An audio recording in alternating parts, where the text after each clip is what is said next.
Mesdames, Messieurs, bonjour. Santé d'abord avec la fin de l'état d'urgence sanitaire depuis 0 heure. Ce 19 mars, une décision qui avait été annoncée par le président de la République mercredi en Conseil des ministres. Auparavant, Macky Sall avait indiqué que dans le contexte de pandémie de Covid-19 qui dure, il a tenu à repréciser le travail de nuit et la relance des activités économiques avec l'allègement du couvre-feu qui était passé de 5 heures du matin, de 0 heure à 5 heures du matin.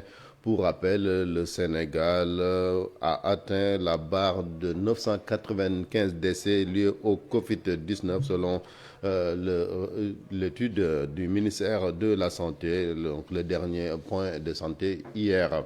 Nous y reviendrons. AstraZeneca, avec cette polémique autour de ce vaccin, l'Agence européenne du médicament a jugé sûr et efficace le vaccin tant controversé. En visioconférence hier jeudi, la structure européenne basée à Amsterdam a conclu que le vaccin n'était pas associé à une augmentation du risque global d'événements. Et donc, il a recommandé donc l'utilisation de ce vaccin. Nous y reviendrons également. Parlons toujours de cette maladie, le Covid-19. Le centre de traitement des épidémies de l'hôpital Amadou Sakhir Ndiéguène, des femmes agents de santé sont exposées à des dangers et parfois infectées du coronavirus, soucieuses de leur état de santé. D'autres organisations féminines donc, ont pris la décision de venir en aide à ces femmes agents de santé à l'hôpital Amadou Sakhir Ndiéguène de Thiès. Cheikh Anta Diop, c'est la terre. Mobilisées à longueur de journée, elles se donnent corps et âme pour aider les malades de la Covid-19. Ici, au centre de traitement des épidémies de l'hôpital Amadou Sakhir Ndiéguène de Thiès. Soucieuses des risques qu'elles encourent, les femmes de l'aéroport international Blaise Diagne interviennent pour leur prise en charge. On est dans un contexte spécial, c'est-à-dire le Covid-19.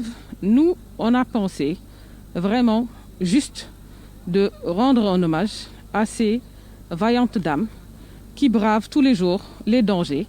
Elles sont mères, elles sont filles, elles sont épouses.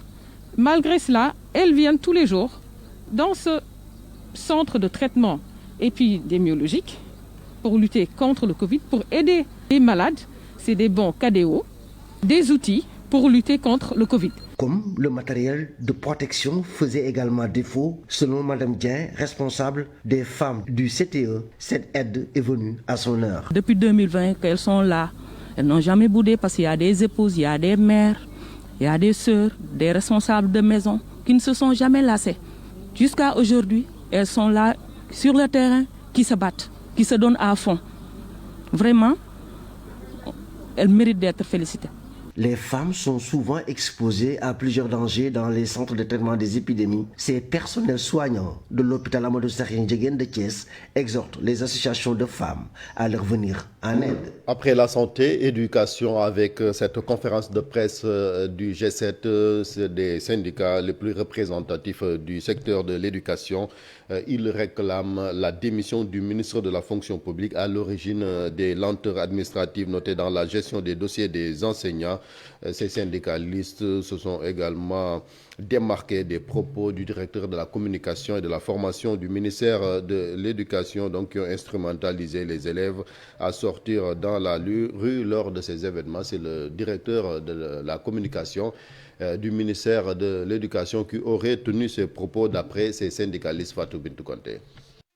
Le G7 dans tous ses états contre le directeur de la formation et de la communication du ministère de l'Éducation nationale.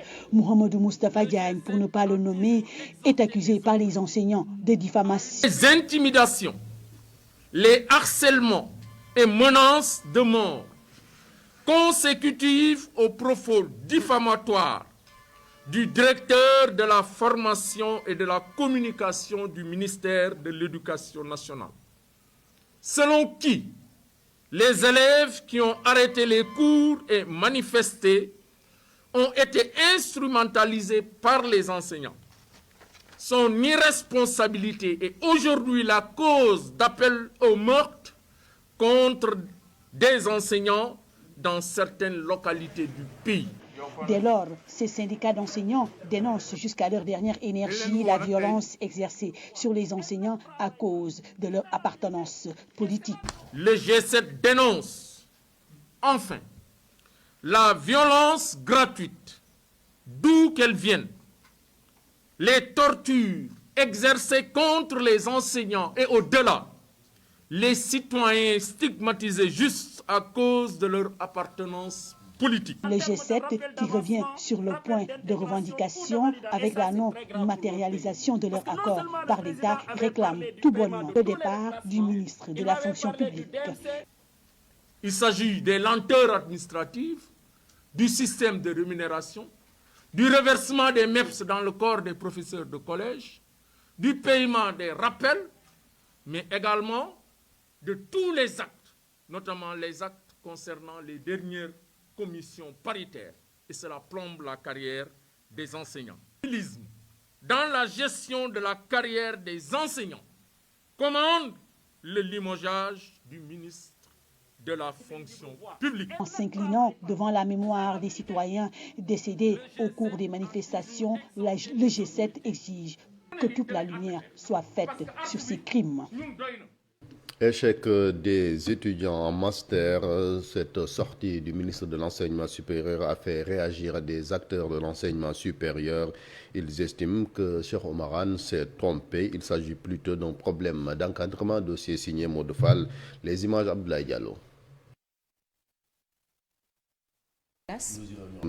Dans l'édition en Wolof en sport, le remaniement de la liste des 26 lions convoqués par Aliou Cissé pour la rencontre contre le Congo et l'Eswatini est impératif. L'autorisation donnée aux clubs de Ligue 1 de garder leurs joueurs est la cause, un mal pour un bien. Ceux qui évoluent au niveau local donc, et en Asie doivent donc profiter de cette occasion pour montrer leur talent. Nous suivons le papier signé Cheikh Sadi Boudjara. Un casse-tête pour le sélectionneur Aliou Cissé. Sa liste de 26 lions risque de beaucoup changer. D'ores et déjà, ceux qui évoluent en France vont essuyer le refus de libération de la part de leur club, qui ont sorti un communiqué collectif. Une situation qui va peut-être s'élargir dans toute l'Europe. Si 12 joueurs s'absentent comme ça, sur les 26, il ne restera que 14 joueurs. Et là, on n'est même pas sûr que des clubs comme les clubs anglais vont libérer leurs joueurs. Alors que là, il y a, je crois, 7 joueurs qui sont de la première ligue. Alors, comme palliatif, Aliou Cissé ne peut, à mon sens, recourir qu'à des championnats de seconde zone en Europe, ou alors se rabattre sur les joueurs locaux. Le Sénégal déjà qualifié à la CAN Cameroun 2022, Aliou Cissé peut procéder à des tests de nouveaux joueurs sans crainte. Là, la solution peut-être va être locale, donc les joueurs du championnat local.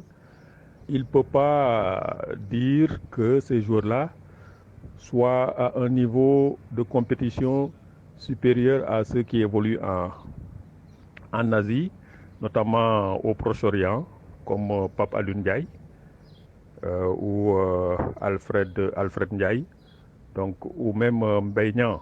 Donc s'il se passe d'eux, simplement parce qu'il a décidé qu'il n'appellerait pas les joueurs qui évoluent en Asie, moi je pense qu'il réduit grandement son champ de sélection.